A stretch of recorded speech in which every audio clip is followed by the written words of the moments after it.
माता के गर्भों में जाओ। ये बेईमानी का फल भोग रहे हम लोग। जयराम जी तो बोलना पड़ेगा। मन बुद्धि भगवान से स्फुरित होता है, भगवान में लगाना है। आप लोगों को देर ना होती होगी तो मैं छोटी सी कथा सुना दूं।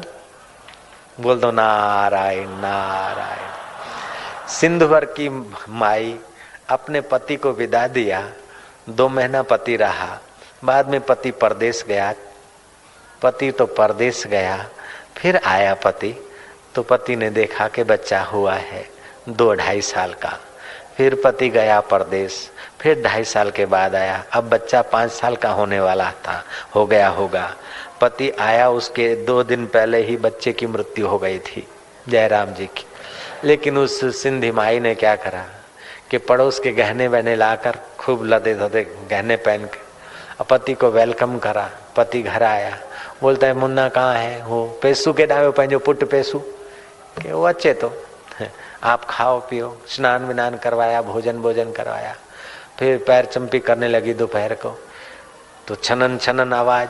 बोले ये कहाँ से इतने सारे गहने पहने? बोले पड़ोसन के गहने लाई हूँ, लेकिन वो तो मेरे से मांग रही, मैं उसको देना नहीं चाहती। बोले ये छाती चाहिए?